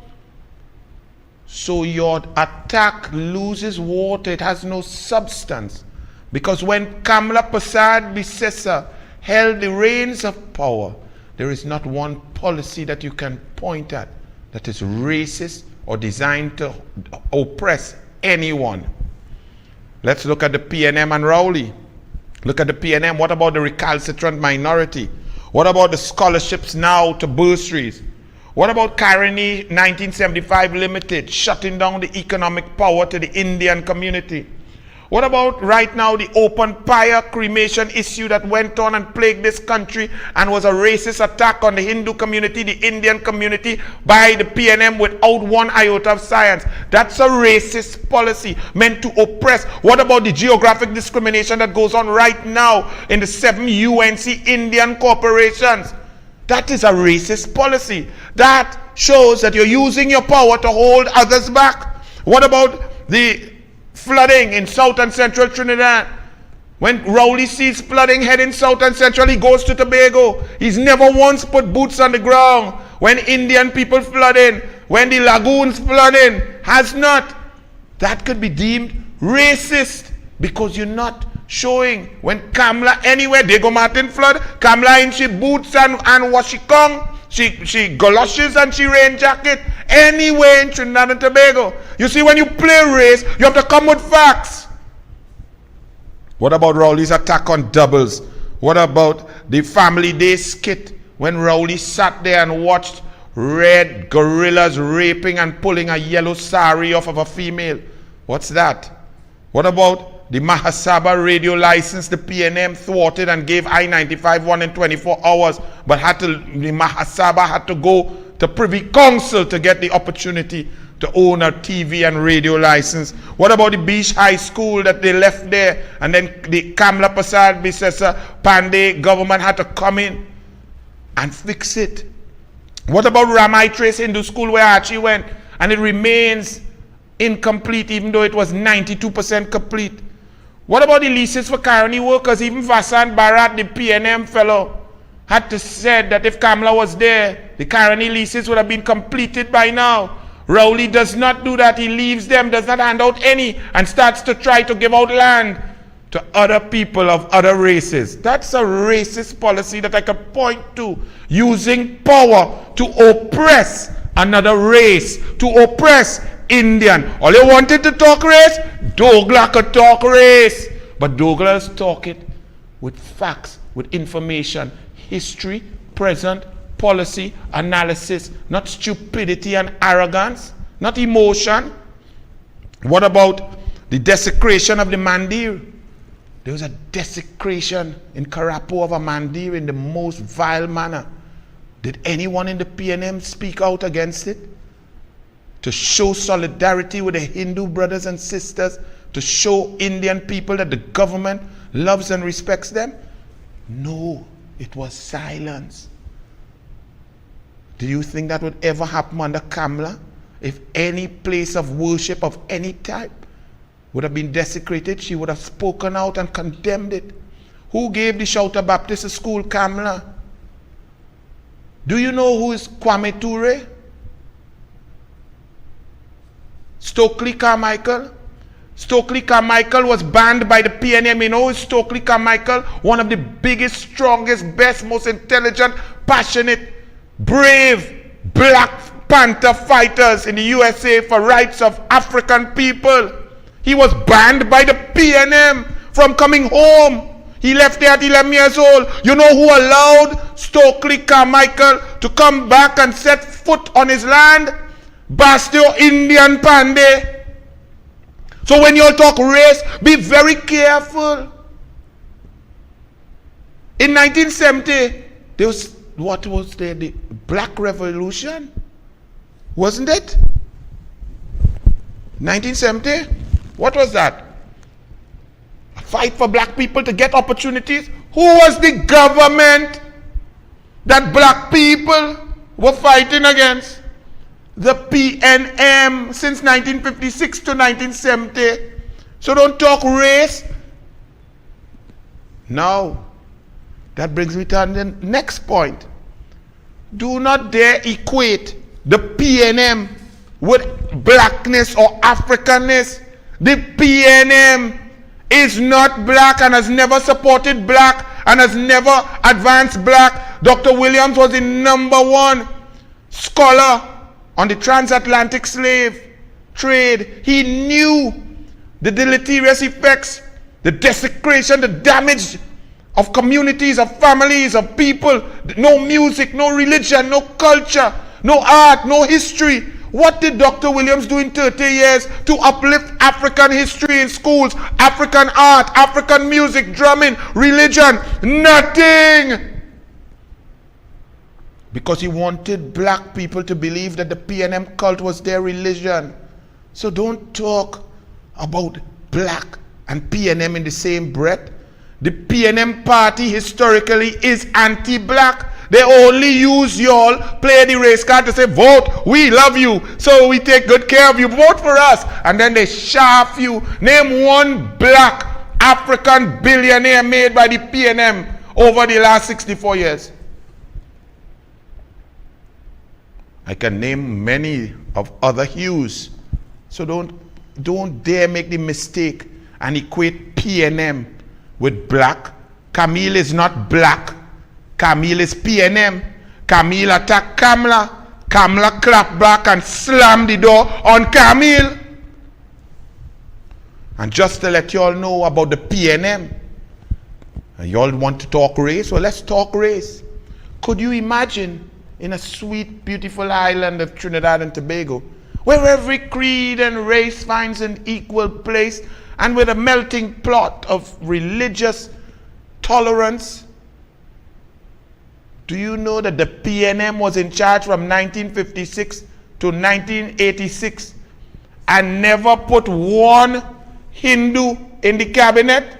And Hindu during that period made up 28 to 33% of the population. Not one Hindu. You feel a lie? Run it, Archie. For 30 consecutive years, from 1956 to 1986, the PNM ruled this country without a single member from the Hindu community in its cabinet. Ms. Robinson Reggie says that's not true. If that is not true, I will sit down and let her name, for 30 years, let her name the Hindus who were in the PNM cabinets. I will sit down and give her a chance. All right, I thank you very much. No. No. She wasn't ready. She wasn't ready. All right, I thank you very much. I rest my case. I rest my case. That is the same Camille Robinson Regis talking. What do you all think? If a political party that says that they are black African party and they discriminate and hold on and oppress a religion, an Indian religion and a Hindu community for 30 years, not even daring to put one member of Hindu faith in the cabinet, that is abject total racism, because you hold the power to oppress, and you used it to oppress. As you all are thinking, think of one policy that Kamla implemented to oppress black people or African people. You cannot find it because it does not exist. So stop the nonsense. And when you want to talk about racism, I'm just going to put together with Vishnu and Archie and Alan Karim a few examples of PNM in power and PNM racism. Run it. all the meals in this country, there's nothing different and special about doubles. How much curry you go eat? How much more prakash you go take? How much more? When they reduce the price of curry and said they reduce the cost of food and the cost of living. I'm watching them since 1995, and in May 2010, when I saw Kamla Persad-Bissessar as Prime Minister, when I saw she chose Anand Ramlogan as Attorney General, when I saw Suraj Rambachan, when I saw Devant Maraj, and all of them is alligator from the same murky lagoon. Now, hear that racist remark. Hear that racist remark. This is the policy of the PNM. Identifying East Indian. You call the year 1995. Who was the Prime Minister in 1995? Basjo Pandey, an East Indian. Who is the current Prime Minister of this country here? An East Indian. Look, and these are the people who claiming they want to go into office. They want to put on a mask, and the leader walks out, and then you have one girl for a camp. A former Minister of Health who is walking in front of a crowd of yellow cheeseheads and telling them there's no COVID in this country, and the government's instructions to you is to oppress the country. Walking in front of a set of yellow cheesehead? Yeah. Where's that cheesehead, Dr. Raleigh? Explain to me. A set of yellow cheesehead? Go check anything. Just put in, take your 5-year-old child and type in Google cheesehead / slang term. It is a derogatory term.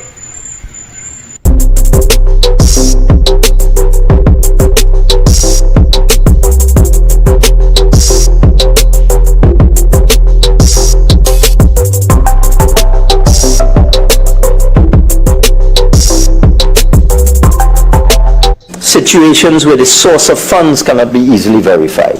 Person say, well, I earned this from cutting grass, pumpkin and bhaji, and it might be difficult. It might be difficult to. I'm a fisherman. So it might be difficult because the pumpkin and bhaji might have been sold and eaten, and the fish might have been caught and so on. I don't need any assistance.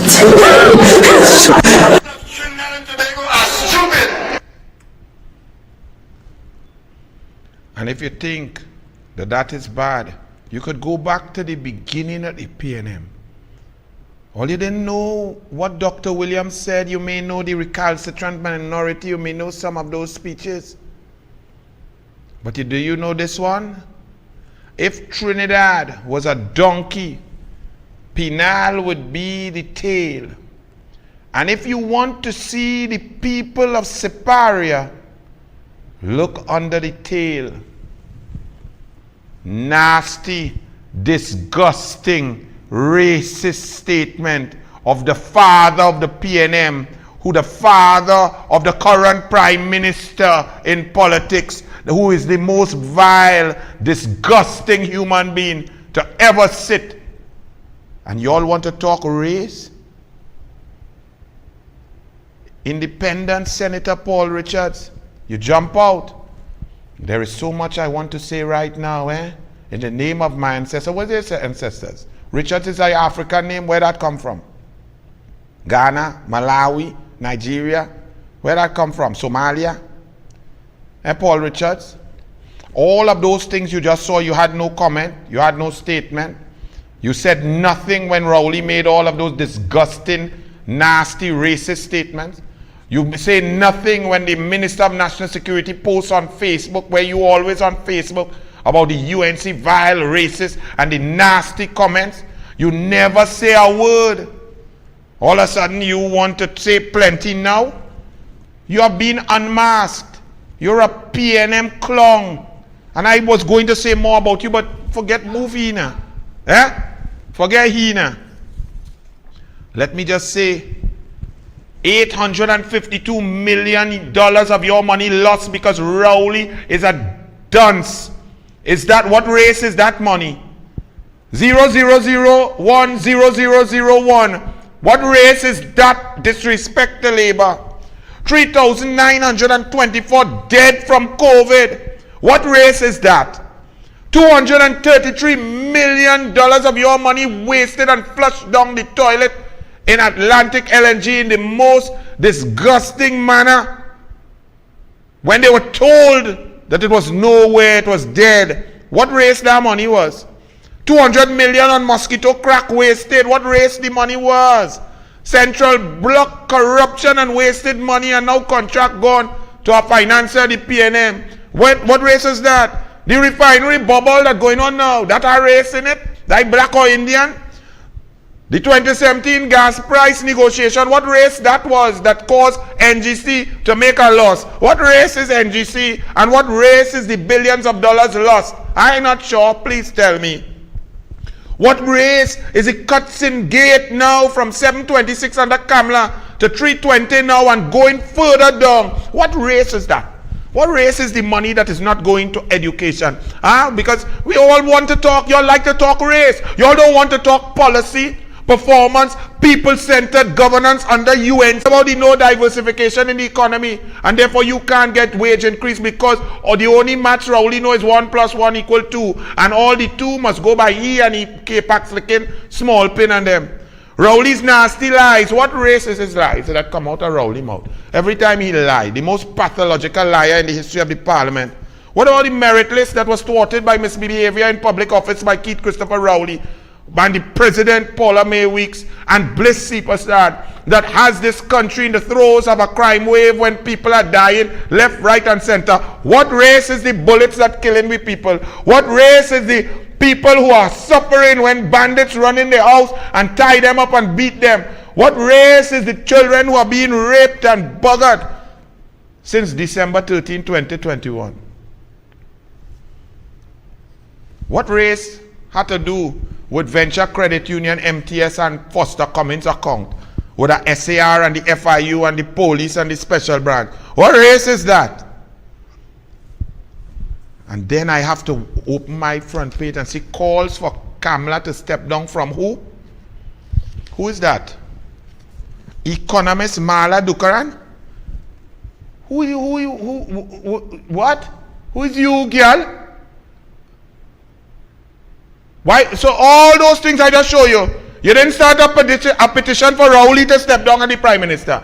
And you was an economist, and Rowley shattered the economy, match up, 123,000 people lost jobs. The economy gone, gas sector gone, no foreign exchange, none of that. Plus Rowley's nastiness, his lies, his people pulling saree off a woman in a sports day, his racist talk, his attacks on doubles, his open fire cremation ban without science, his geographic discrimination, his disgusting statement, his attacks on Saddam Hussein and Rodney Charles, Fitzgerald Hines talking about women profiteering from being raped. None of them to resign. Kamla must resign because who is you? You fast and out of place. Where you come out? Look, move she yes. PNM, UNC undermining TNT and CARICOM, says Rowley. Why is my phone going off? I don't know. Why you all calling me when I am taping? Yes, sorry about that. I don't know what's going on with me these days. Again, like I don't understand. Rowley says there was no judge. Oh, wait. Sorry. Let me read this one properly, boy Archie. Mala Dukaran, hear this one. This is Newsday Section A, Saturday, June 4th. So since you want to start petition, right? Because Kamla slapped back and clapped back at Camille's racist attack, Mala Dukaran, right? What is your name? Sea of Bitterness. Well, your mother knew what it was going to be. But I want, since you clap back, I hope you saw the whole video now, right? And you understand that there was nothing racist about it. And her whole speech was unification and respect for everybody's ancestors and so on. But I hope you also saw, I didn't see you comment on Camille Robinson Reggie's ridiculing Kamla Sushila Prasad name because of the win for James. Oh, you didn't read all of that. You just jump out to talk, Mala? You see, you must not talk when you're not in something. Or you feel you're going and join some party, you just jump in politics, but that's how it is. Or vote for Mala. So Mala, since you're making petition for racism, right? Let me read for you what your Prime Minister Mala Dukaran, Raleigh, what he said. And you could check it to make sure Anil is not misquoting. Saturday, June 4th, 2022, page 11.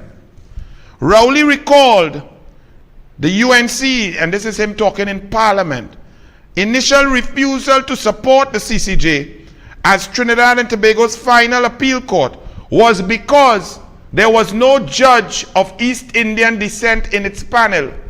Subsequently, with the inflection of time and the appointment of an East Indian judge on the panel, I have seen no change in their position. Raleigh asked UNC MPs, when that happened, how come it did not temper your objection? What nasty, racist, uneducated, non-factual crap is that in the Parliament, Mala Dukaran? So the UNC, including me, we don't like the CCJ because it had no Indian, says Raleigh. Based on what? So for example, I'm UNC and I don't support the CCJ because anything around Trinidad and Tobago or within the clause of the PNM becomes corrupted. So them white people up in England, Lord bless them, because they don't have no stay in a PNM. You understand my position? Nothing to do with Indian. But Raleigh says that in the Parliament. Isn't that very racist? Isn't that an attack on Indian people, on the UNC? And isn't that a false attack? Lies? Kamla didn't lie. Where your petition, Mala Dukaran? Look, you'll catch yourself, eh? Now, Rowley's obscene Indian Arrival Day messages 20, 21 and 22. Mala Dukaran, you didn't see this? Run it, Archie.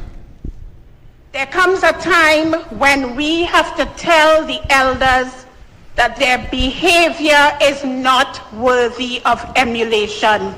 Just drink your rum and get on my face. Kamla, Prasad, Bisesa, and the UNC go and put that bill where the monkey put the nuts. Bring him, bring her, it licks in your waist, licks in your face, and licks all over your petty place.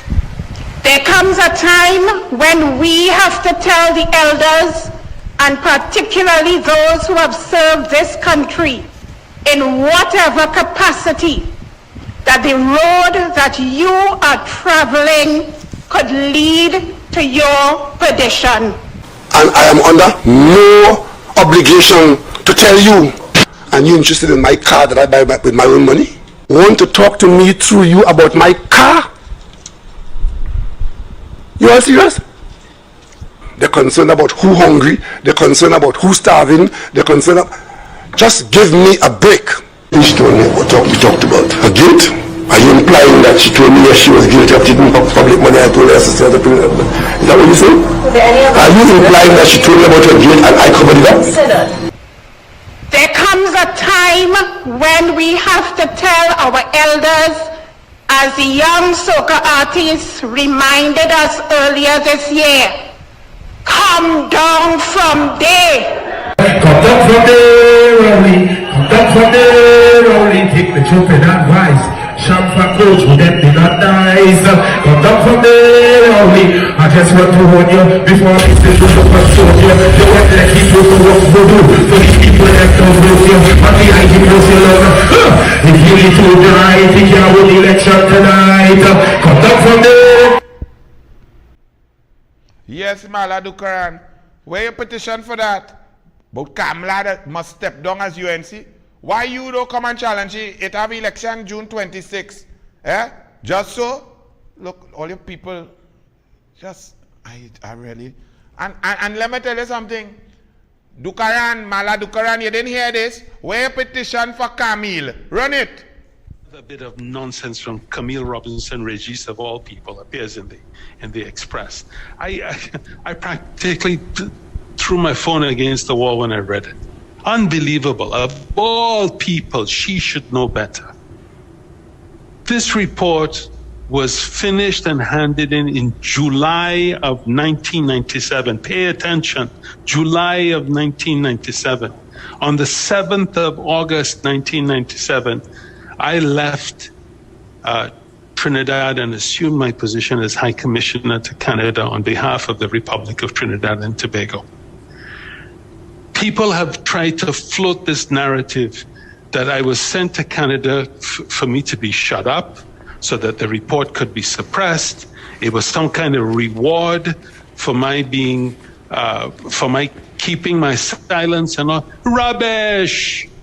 Camille, I'm telling you this to your face, you're a liar. And you of all people should know that, because you served in the same position.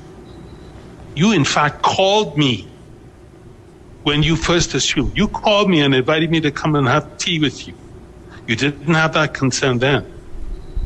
They approached me on that trip. September of 1996, long before there was a task force. This was not even an idea then.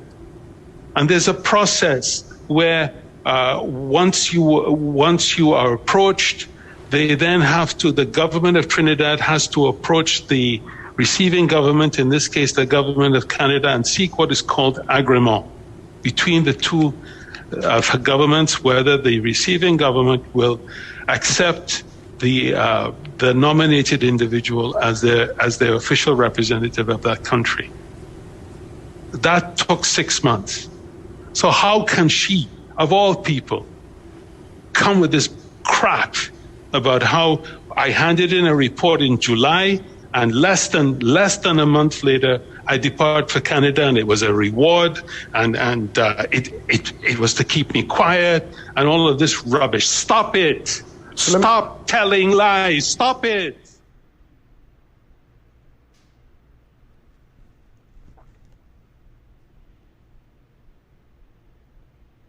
Kamla Dukaran, Kamla step down. Where your petition criticizing and calling upon Raleigh and his entire government to resign because children are still being raped and buggered since the Judith Jones report was handed in on December 13, 2021, and they've done nothing except tell pedophile rapists, do better. Ayanna Webster Roy said she wanted to move in there and fire everybody and keep the children safe. But someone instructed her to stick to policy. Where's your petition for that? Or you the politician? Or you want to lead the UNC? Look, Kamla Dukaran, who may know who the hell you is. You're fast and out of place. And to all of y'all, now you know the race talk, the nonsense. If the douglAR ended date already, let me just make sure, double down and triple down on your nonsensical, dotish arguments. Come in, former Senator Tahaka Obika. Run it. All right, so let me weigh in on this, which has become now a national conversation. And let me give a little background. I am Taharka Obika, African name, Taharka Imhotep Obika. I have given my children African names. And of the 39 years I've been on this planet, and of the 21 years since turning 18, I have led youth organizations. I was the president of the We African Society, a position I took. And upon taking the position, the first thing I did was, in the quadrangle in Uwe, for Freshers Week, list the names of the African names that are common in Trinidad that persons may not be aware African names. I had put up a sign, Candice. We got about 18 Candices joining the African Society that year, in that week, because a lot of them didn't know that Candice is actually an African name. It's a title given to queens in the kingdom of Kush, Ethiopia, ancient Ethiopia. Now, I've seen a lot of persons expressing outrage, all right? When Malcolm X said that the name that you have is a slave name, and he took his last name Shabazz, and he took it out and he put whatever his last name was, and he put an X there. And Cassius, boxer Cassius Clay put Cassius X. You understand? Because he didn't want to bear the slave name until he changed his name to Muhammad Ali. Now, African names. I've grown up in an organization, a Pan-African organization with Pan-African connections. And what we tell persons of African descent, this African descent was foisted. What we tell Africans, because it took Trinidadians a long time to consider themselves Africans. What we tell Africans, and finally they've come around to the notion that they are Africans. They're not black, they're not Creole, you understand? They're not Afro, they're African descendant. They're Africans. This is the 6th region of Africa. We are in the diaspora. Africa North, South, East, West, Central, and the 6th region is the diaspora. We are Africans. There's nowhere you can go in Europe and find a mass amount of Europeans bearing African names. There's nowhere in the subcontinent, in Asia, in South America, you can go and find the major races in those places bearing African names. Then where did we get these names? They came from slavery. That is the reality. When Malcolm X stated of a problem. Alright? When someone else who is not African said they have a problem, no man. If you had a problem and it triggered you so much, there's a simple solution. Go on the internet. Before in NJAC, we used to sell these books. You don't have to sell it anymore. We used to educate persons on the meanings of the names. We don't have to do that anymore. Because all the information is freely available on the internet.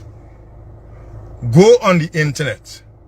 If you are an African, I'm speaking to my brother Karim Marcel, who is the beneficiary of the Macandal Dagger Scholarship to study law, and he have a problem with an African name. You understand? He can realize he carrying a slave name, Karim Marcel. My brother Karim. Alright? Go on the internet. Find an African name that appeals to your spirit. And go down to the Red House. Well, not the Red House. Go down to wherever you have to go in Port of Spain now. Where women go when they get married and they do a deed poll. Go and change your name. Exactly. And carry a name. Come back. Exactly. And it could go on to Hacker Ubika Facebook and hear the whole thing and stop the nonsense. Kamla Persad-Bissessar is a prime minister who showed love, respect for every creed and race, everybody, man, woman, child, differently able across the board. She did not talk it. She did it in her actions, in her cabinet notes, in her policies. Stop your stupidity. Even when you listen to her speech, you can hear that it is one of unity and respect. Camille Robinson rages through the Winford James nonsense and the nasty PNM racist rhetoric came to ridicule the Indian lady. And because the Indian woman stand up strong, all you're crying now? Don't cry for me, PNM. Monday night you will get more in all your tail. The Kamla Persad-Bissessar troops coming in. She coming in, she's an Indian. She coming with the Chinese. She coming with the African Tobagonian Jolly. She coming with the lion from Orapooch, the douglAR. Everybody, Monday night,